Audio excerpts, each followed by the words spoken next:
Jusqu'à quel point tu y as pensé 3 fois avant d'avoir comme premier rôle le rôle d'un gay alors que tu l'es?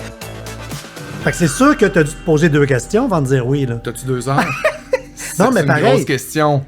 Parce que ça prend du gosse, là. Ça prend les couilles, là, pour dire OK, go, j'y vais. Premièrement, j'étais en début de carrière à ce moment-là, fait que j'ai pas le moyen, j'ai pas la liberté de choisir. Puis t'es pas out publiquement parce que t'es pas public. Exactement. Fait que t'es peut-être out dans ta famille, dans ta vie. Mais Je suis out, je suis 100% out. Mais pour la madame qui achète des revues, mais les gens me connaissent pour pas. le monsieur Facebook, on le sait ça. pas, toi, que t'es. Fait qu'à partir de là, je pense que... t'es comme si c'était quelque chose. Ouais, non, mais je pense que c'est vraiment... La question s'est posée parce que moi, j'ai fait l'école de théâtre, puis on m'a tellement dit, faut pas mais l'école de théâtre, vous l'êtes pas... C'est ça, faut qu'on... Oui, mais on nous dit tout qu'il faut pas avoir l'air gay, sinon on travaillera jamais. Ouais. Il y a une espèce de mentalité qui est un petit peu archaïque pour moi là-dedans, là, dans le sens où je pense qu'aujourd'hui, si un hétéro il peut jouer un rôle homosexuel, un homosexuel peut jouer un rôle hétéro, dans le sens que on joue des sentiments, on joue des émotions, l'amour, que ce soit pour un homme ou pour une femme, le désir pour un homme ou pour une femme, ça revient à la même affaire. T'sais. En tout cas, après ça, je comprends qu'il y a des castings, il y a des énergies, il y a des affaires qui vont dans l'ordre des choses dans un personnage. Est-ce que tu me parles du chalet quand j'ai su que j'allais jouer le rôle d'un homosexuel, quand j'ai su la courbe dramatique de ce personnage-là, qui me touchait énormément, qui me bouleversait énormément, qui défendait aussi ce que moi je revendiquais de faire.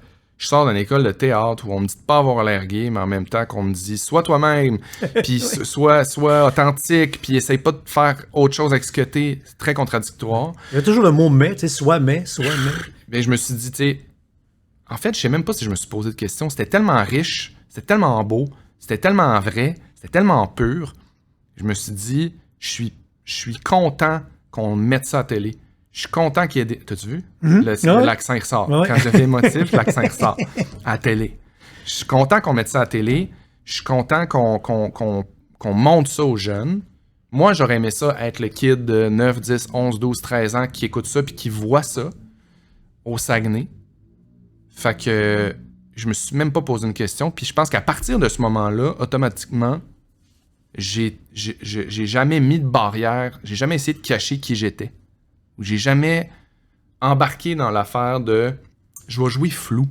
Je vais faire flou sur mon... Parce que j'aurais pu le faire. Mm-hmm. Je veux dire, j'aurais pu embarquer là-dedans, ça me tentait pas. Ça me tentait pas, j'avais le goût d'être moi-même, j'avais le goût d'avoir l'expression que j'ai, j'avais le goût d'avoir la couleur que j'ai. Puis j'aime croire que si on n'est pas capable de faire la distinction entre la vie personnelle de quelqu'un puis le rôle qu'il joue, c'est pas à moi de pallier pour ça.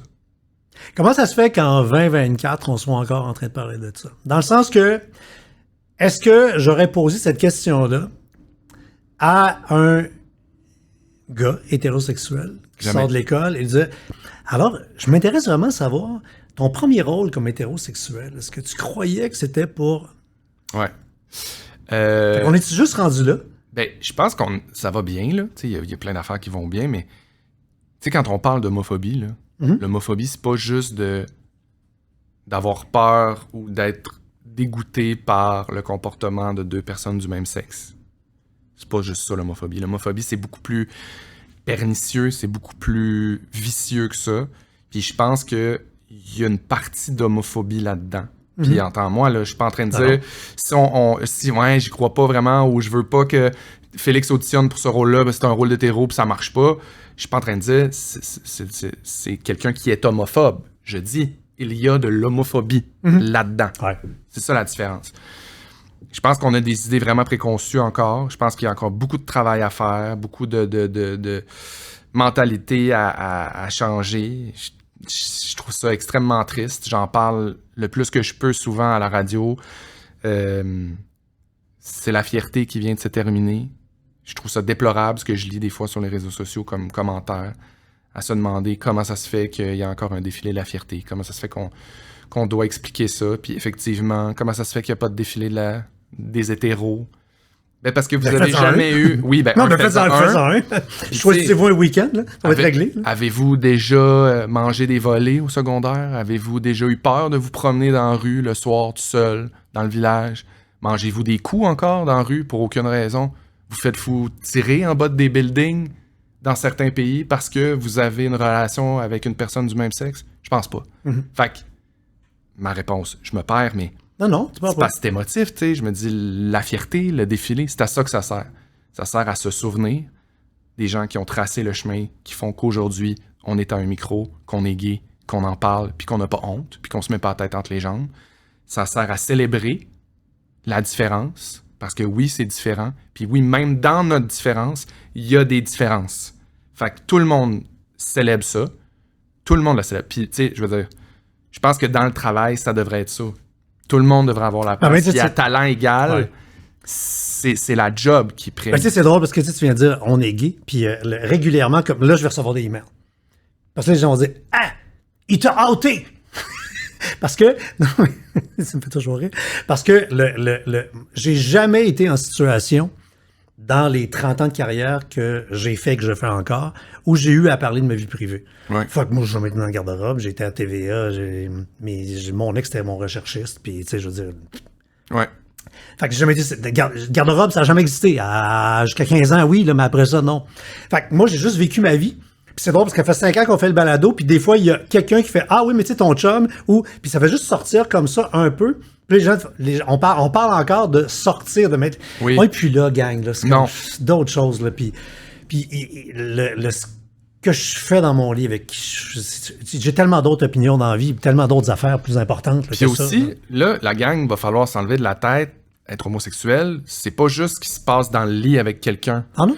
Non, c'est pas juste ça. C'est la vie au quotidien, c'est l'intimité, c'est le fun, c'est... Tu sais, on dirait que c'est ça, j'ai envie de... Mon Dieu, qu'il y a du travail à faire encore, François. Clairement, ouais. Mais oui, je suis très fier de ce rôle-là. Je suis très... je suis très content du chemin que j'ai choisi aussi, puis je suis conscient que ça me met des bâtons dans les roues, puis je suis conscient que j'auditionne pas, puis que je travaille pas autant comme comédien que je voudrais parce que je suis gay. Puis je le dis clairement, puis je le dis haut et fort, puis je ferai pas semblant que c'est à cause de ça. Je le sais clairement que c'est à cause de ça. Je le sais aussi que c'est à cause que j'ai décidé de prendre un chemin. J'ai décidé de choisir de travailler plutôt que de rester caché chez nous puis de faire semblant que je suis quelqu'un que je suis pas pour garder mon mystère. Vous avez aimé cet extrait? Venez découvrir l'épisode complet sur françoischaron.com, onglet Balado. Et faites le tour de toutes les rencontres des autres saisons de mon podcast « La vie est belle ».